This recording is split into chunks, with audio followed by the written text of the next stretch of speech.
Today what we're going to talk about is surface texture. So there's been a couple of times where you guys have seen these symbols on your drawings, the little surface texture symbols, and I told you to ignore them up until now. So we're going to talk about what these symbols are and how to put them into AutoCAD. And this is actually the drawing that you'll end up doing today as well on page 233. So let's talk about surface texture first of all. And I put my casting away, but you might remember that casting piece that I had out here last week, and how the casting has the rough texture, and then we have the machined surfaces. So we talked about spot faces and how we wanted to machine it smooth so that we can have a good connection. So same idea with the surface texture. We talked about tolerance in terms of the part itself, but we can also have some variation in the surface itself just based on the machining process. So our surface tolerance symbol will indicate what is an allowable value for that. So just a few slides here, not a whole lot. Why do we want to do it? Reduce friction and control wear are two of the big reasons, and again, connection purposes as well. Very similar picture to what's in your book, and just a couple things to notice: the lay direction. So depending on the machining process, it's probably going to have a pattern that goes one way or another. Now we're talking very, very small potentially here. In fact, we usually talk about them in micro inches, which is millionths of an inch. So very, very small amounts of variation. And then of course you could just have general flaws in there as well. If we look at the roughness width, that's just the distance between the different peaks there, and then the roughness height is the overall variation here of the texture. So that's one of the big values that we'll be specifying. What is an allowable roughness value? So what we are allowed to have this come out of a straight surface. And then we'll also put in some machining information as well. So this is basically the symbol. We'll talk more about how to draw it in AutoCAD in just a few minutes. But basically the first symbol means that you might need to machine it, you might not. The second symbol, when it has the closed shape, it's required. Machining is required. So it has to be machined to get that smoothness. And then with the circle, we won't do any together with the circles. That means that you are not allowed to remove any material. There's lots of portions of this symbol. We are going to actually really focus on just a couple of different things. We're going to focus on the roughness height. So you can see this value is 63. So again, that's in micro inches. So that's basically 63 over a million, if you want to think of it as a fraction. So it's a really, really small number. And then we'll also put in a machining value in front of it occasionally, although that's not shown here. And then not today, but occasionally we'll use the perpendicular or parallel symbol to show the lay, which is the direction it's machined, basically. So here's some examples. Again, on this one, either in millimeters or inches. I think we got inches here, so we got 25 millionths of an inch, if you will. And then you can also do limits and have an upper and lower value. This is straight out of your book. I really just want to talk about the first two, and that is, again, based on the type of machining that's done, we might have a lay or just kind of a texture of lines. And so if we have the this sign here, which is two parallel lines, then that indicates that, let me zoom in on this here a little bit. So since the symbol is pointing to this top surface and it's got that parallel sign, that means that the lay is parallel to this surface. So as you can see, the lines go back and forth. In this case, the perpendicular symbol is there, so the lay is going to be perpendicular to this surface. And there's several other ones, as you can see there, but I'm really just going to focus on those two because I know that's a couple that we'll actually use coming up. The symbols themselves, like I said, I'll show you how to draw them in AutoCAD in just a moment. But notice what's true about these symbols, and that is that they all read from the bottom or the right side of the drawing. So you won't flip these symbols around any which way. Sometimes you'll need to draw in some leaders in order to point out surfaces. Sometimes, like if you take this one right here, it fits in there, but if for some reason it didn't fit, it was really busy, then I might do a little extension line out here and put it out here in space, kind of like you see these as well. But we want our symbols to read from the bottom or the right side. You'll occasionally, just like with rounds, see a general note. Unless otherwise specified, all surfaces are, in this case, 3.2 micro inches. But then anything else that doesn't go along with that has its own value. Call down. Again, notice everything reads from the bottom or the right side. Question, Keith? The line that they're all showing is still 0.125 away from the... Oh yeah, just like a dimension line. Mm-hmm. Okay. Yep. And I won't ding you on that. Just draw it as best you can with a little gap. Or if you want to put it in a dimension and explode it and delete it, you can, but that's a little more work. So I'm not going to talk much about that. So I want to show you a couple other things here. I'll pass these around. So this is, I've got a plastic one and a metal one, and this actually shows some of the different textures that can occur from the different types of processes. So here's some polishing, grinding, end mill. You can see some of the circular texture that comes about, and then I've got it upside down, but you can actually, this one's 500 micro inches, this one's all the way down to 8 micro inches. So I'll let you guys pass that around, look at that. And then I've got another one here that's actually machined. So here's a nice polished, this one right here is 1 micro inch.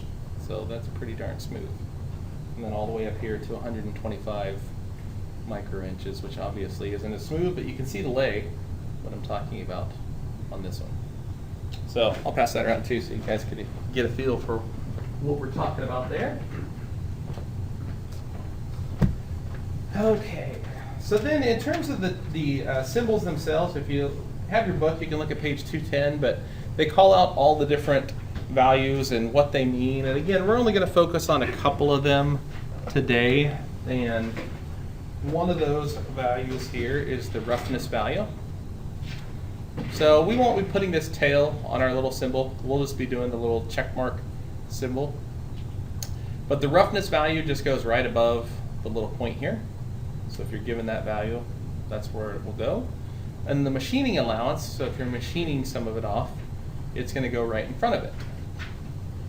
And that's actually what you're going to do on today's drawing, is you're given a machining allowance value. In terms of how to draw the shape, ideally I can make a block out of this and use it over and over again. I haven't done that yet because I want you guys to draw it out and get a feel for how to draw it. This ratio, the way they've drawn it isn't quite to scale, because it's showing you 3x and 1.5x, and 1.5x should be half of 3x, right? So it's not really drawn to scale very well. What is x? X is our text height. So we've talked before about our text height being 1/8 inch or 0.125. So if I'm going to draw this shape in,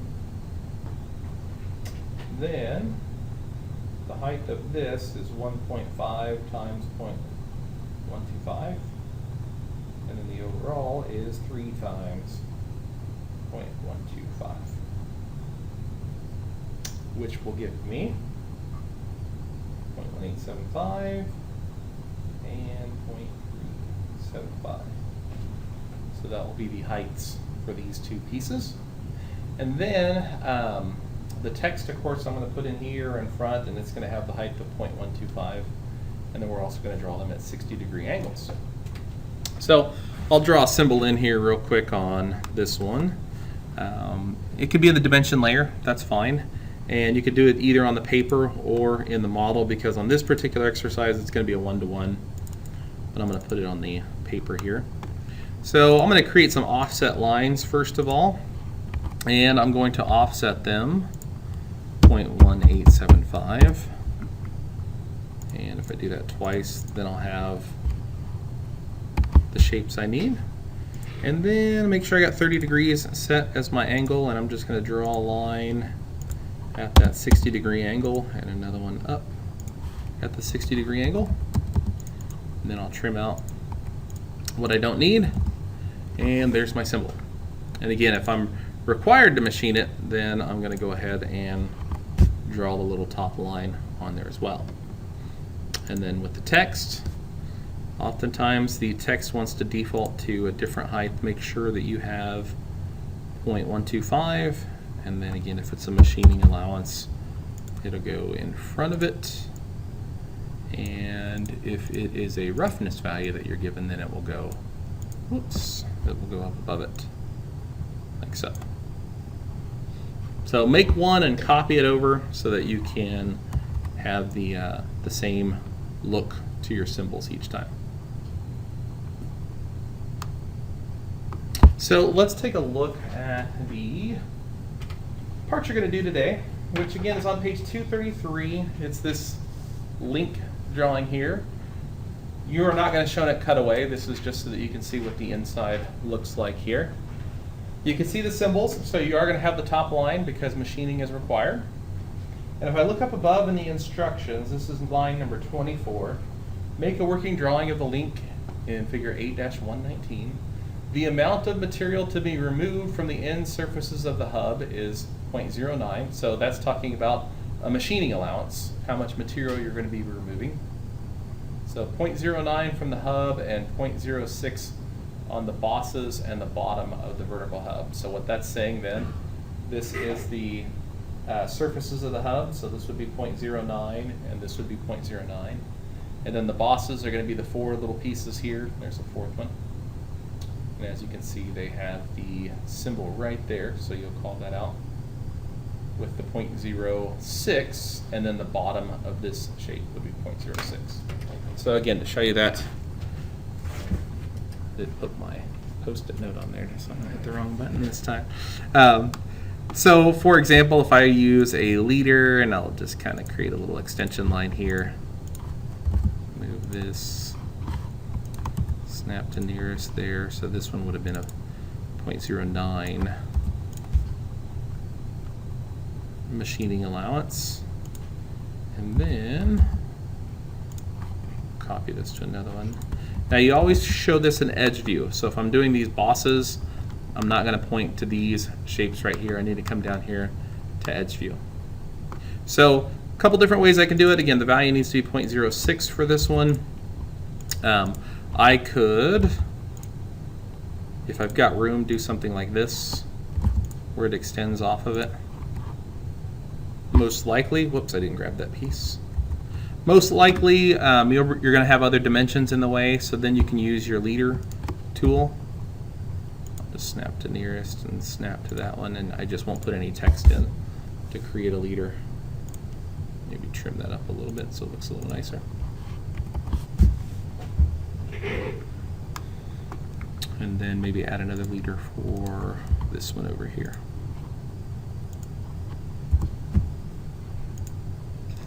And then I'll have to do one for the bottom as well, so I'll do a separate one for the bottom.